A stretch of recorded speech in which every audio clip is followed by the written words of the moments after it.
Radio Adventista presenta la lectura del libro La Esperanza Definitiva. 3 mensajes para un mundo que sufre. Ahora leeremos La paciencia de los santos. El mensaje del primer ángel empieza con el Evangelio eterno. El mensaje del tercer ángel termina con la paciencia de los santos, los que guardan los mandamientos de Dios y la fe de Jesús. Fe, la fe de Jesús y obediencia guardan los mandamientos de Dios. Si esto no es el Evangelio eterno, entonces, ¿qué es? El pueblo remanente de Dios se caracteriza por una fe semejante a la que Jesús tuvo. Su fe incluye la creencia y práctica de todas las verdades de la Biblia, todas las verdades que Cristo creyó y enseñó. Por lo tanto, el remanente de Dios proclamará el Evangelio eterno de salvación por fe en Cristo. Advertirán al mundo de que la hora de su juicio ha llegado y prepararán a otros para encontrarse muy pronto con el Señor. Estarán comprometidos en una misión mundial para completar el testimonio divino a toda la humanidad. Existe un debate sobre el significado exacto de la frase «la fe de Jesús». ¿Es la fe de Jesús en el sentido de que refleja la fe que Jesús manifestó cuando estuvo aquí en la tierra? ¿O es la fe que los creyentes han puesto en Jesús? De cualquier manera, como la Biblia dice, que por la ley nadie se justifica ante Dios es evidente, porque el justo por la fe vivirá. Gálatas 3:11. ¿De qué otra manera si no es por la fe? Tras considerar que el poder que creó el espacio, el tiempo, la materia y la energía, es decir, que creó el universo, se hizo pequeño para ser uno de nosotros y después se ofreció a sí mismo en sacrificio por nuestros pecados, ¿vamos a añadir algo más? ¿Como si la muerte del Creador no fuera suficiente para pagar nuestros pecados? Lo cierto es que no importa lo malo que haya sido, el sacrificio de quien es antes que todas las cosas y todas las cosas en él subsisten, sin duda es más que suficiente para cubrirte. Y por fe, la fe de Jesús, de cualquiera de las dos formas que la entendamos, puedes reclamar su muerte en tu favor ahora mismo y estarás perfecto ante tu Creador como si nunca hubieras pecado. ¿Y los mandamientos de Dios? ¿Cuáles mandamientos? En el último recuento eran 10. Además, el libro de Apocalipsis, en Apocalipsis 14:12, hace referencia a ellos. Justo antes de la visión que incluye el mensaje de los 3 ángeles, leemos en Apocalipsis capítulo 11, verso 19, el templo de Dios fue abierto en el cielo y el arca de su pacto se dejó ver en el templo. Hubo relámpagos, voces, truenos, un terremoto y grande granizo. ¿Notas? El arca de su pacto es el lugar donde fueron colocados los 10 mandamientos en el santuario terrenal. En Apocalipsis también aparecen mandamientos específicos. En el caso del mensaje del primer ángel, adorar a Dios, que directamente refiere al primer mandamiento. Y, como hemos visto, este mismo mensaje utiliza vocabulario que proviene del 4º mandamiento. El tercer ángel advierte contra la adoración de la imagen de la bestia. Este mensaje señala al 2º mandamiento, el que habla de la idolatría. Mientras tanto, solo en Apocalipsis 9, versos 20 y 21, se menciona matar, robar y adulterar. Apocalipsis 12:17, el versículo anterior al capítulo 13, capítulo en que se introduce la marca de la bestia, describe al pueblo de Dios.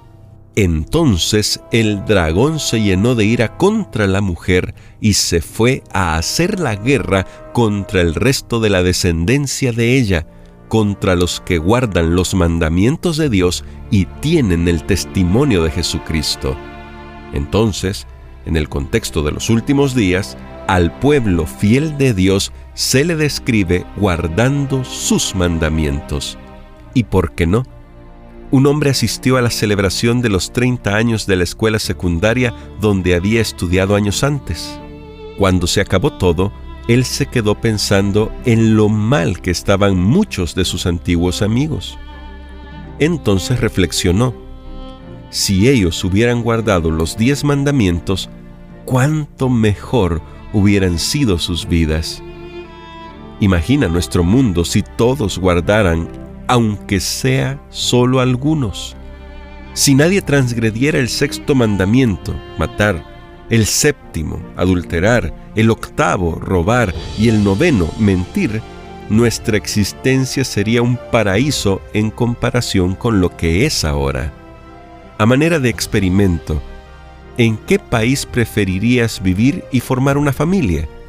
¿En un país en que todos obedecieran los 10 mandamientos o en uno en que no se obedecieran? La respuesta por sí sola revela lo beneficioso que son para nosotros los mandamientos de Dios. La buena nueva del Evangelio eterno es que la misma fe, la fe de Jesús, que se aferra a la justicia de Cristo, es la que cubre nuestro pecado, y es esa misma fe que se aferra a la justicia de Cristo la que también limpia nuestros pecados y nos transforma. Si alguno está en Cristo, dice el apóstol Pablo, nueva criatura es. Las cosas viejas pasaron, todas son hechas nuevas. 2 Corintios 5:17.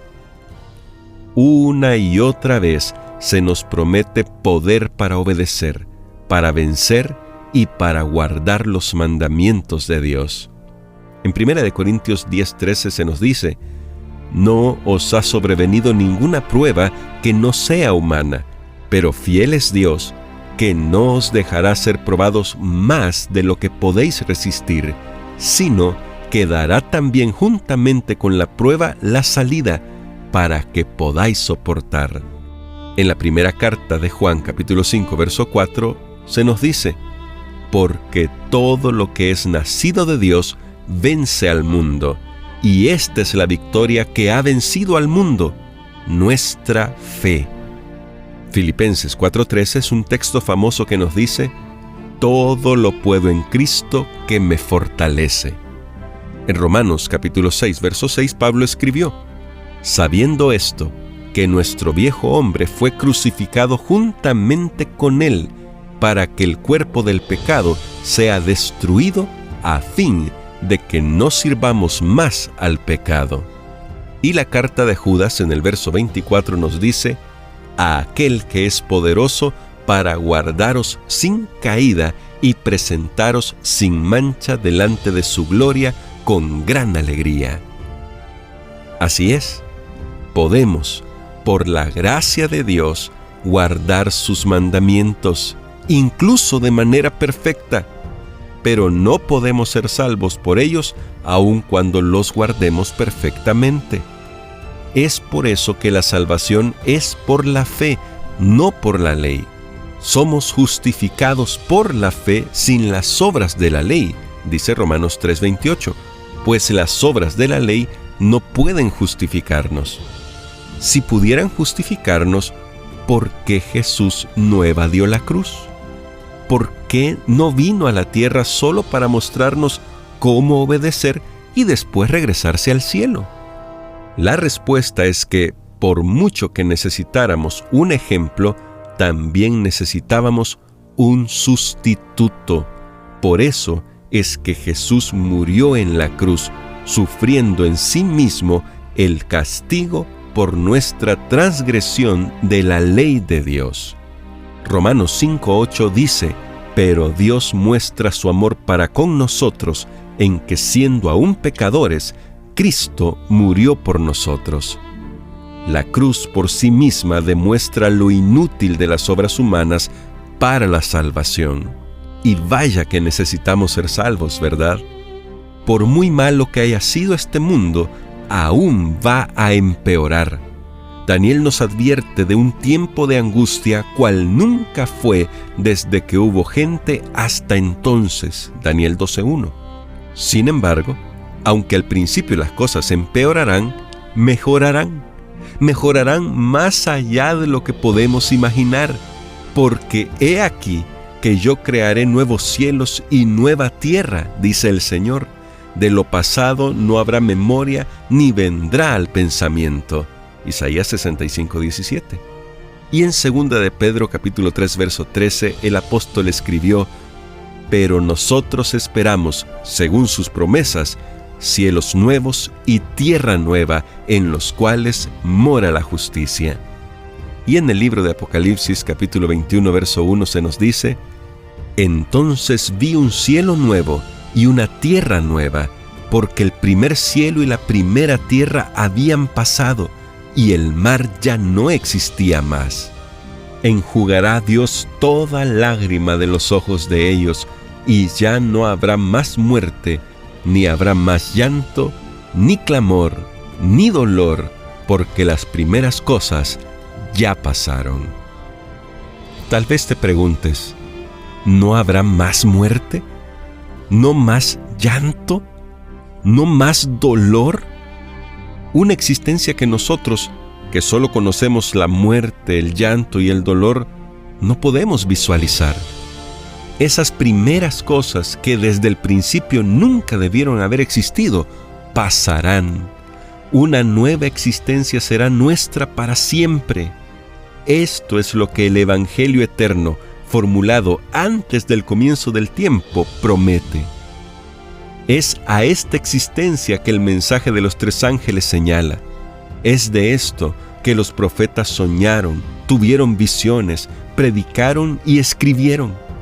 En última instancia, es por esto que Jesús murió. Isaías 53:11 dice: verá el fruto de la aflicción de su alma y quedará satisfecho. Y nosotros, que estamos viviendo en estos tiempos, podemos ser el pueblo de los sueños del profeta, el pueblo que por fe, la fe de Jesús, proclamará un día: he aquí, este es nuestro Dios, le hemos esperado y nos salvará. Este es Jehová a quien hemos esperado. Nos gozaremos y nos alegraremos en su salvación. Hemos leído un capítulo del libro La Esperanza Definitiva. Hasta la próxima.